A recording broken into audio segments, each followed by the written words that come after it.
Okay, going to show you my cold plunge system here.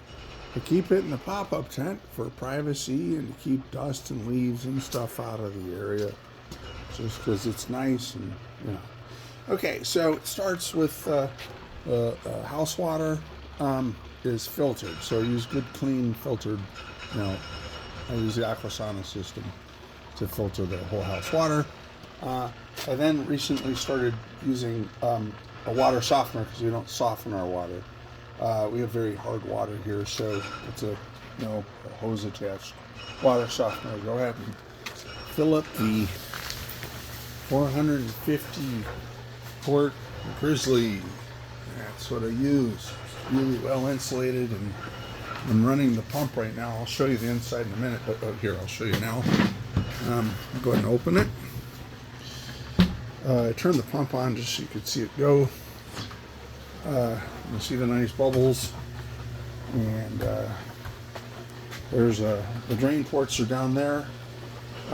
So that's where it starts with the drain ports. They sell you these torrent plugs that have 3/4 threaded adapters in it, so you can plumb.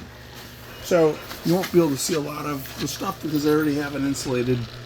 But there's where the water is being pumped out of, and that's just a cap there where I have a drain there. Remove it where I can drain. You have a hose bib. It's kind of a pain. This will take time off the video. And that's all my insulation. I can drain, or I can just use a utility pump to pump it out. Actually, that's what I do now. I pump the water out into the garden when I'm done, so I don't waste the water.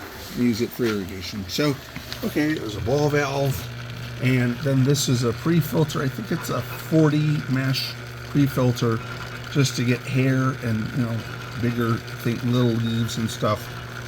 Dog hair, especially around here.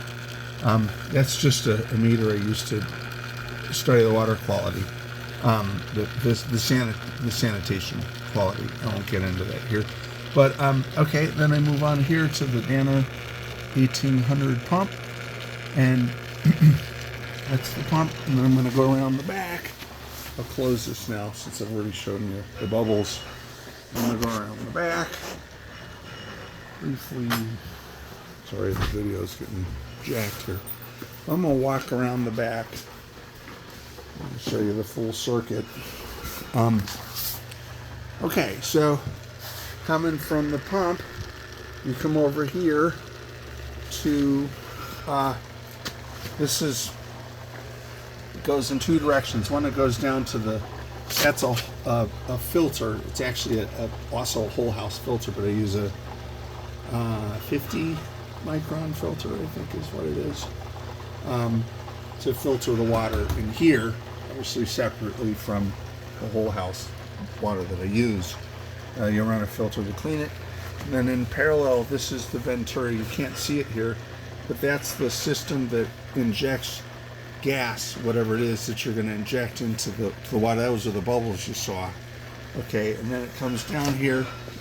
Let me just do some things here. There's a flow meter, so I can see if I'm getting good flow rate, which I'm not right now, but that's okay. Actually, let me check. No, I'll do that later. Forget it. Okay, so then here's the chiller, and it has flow rate requirements. So anyway, I won't get into all that right now. But then, by the way, if you have any questions, you want to know more details, I can make a longer video in which I detail a lot of the stuff I'm skipping over. Just put it in the comment section. I'm glad to make a second, more detailed video, but there's a lot going on here.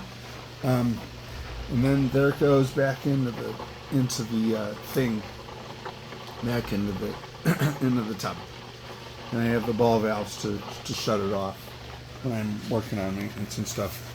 Okay, so here is the last part. This is the tube that comes from the ozone system.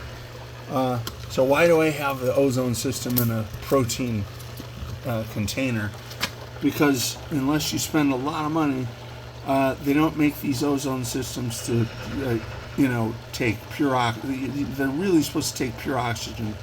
If you get moisture in the ozone machine, you'll destroy it. I've already done that. So I have a second ozone machine, and this is a little pack here where I put a bunch of desiccant packs because the water will, in the ozone machine, the corona discharge will start making nitric and nitrous acids, which ends up completely trashing your system. So you gotta, if you're not going to use oxygen, which I'm not going to, this works perfectly well, then you want to make sure you have dry air. So that's a little thing that I built.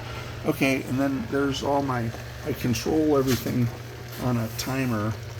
So I do it through my app. Those are smart plugs, and so that plugs in over here, and I got it mounted over here. That's just the basic idea. I can control everything remotely, except I don't have actuators to turn these for me, but that's a different topic. I have to do a couple of manual things. And, I make sure I keep the pH right, keep it cold. I put, in addition to the ozone, I also use hydrogen peroxide. Together, the ozone and the hydrogen peroxide make a very powerful sanitation system. I wish it would work for swimming pools, but that system only works when water's cold. Once you get hot water, it doesn't really work. Okay, so that's all. There we go. Oh, here's the rest of my setup. I have a couple lights in the tent, and there's the chiller. That's the Eco Plus 1/2 power commercial chiller. It's an awesome chiller. It's not running right now, but it's I keep it between 50 and 59 degrees. Lower temperatures can really jack your blood pressure. So anyway, longer story. Okay, that's it.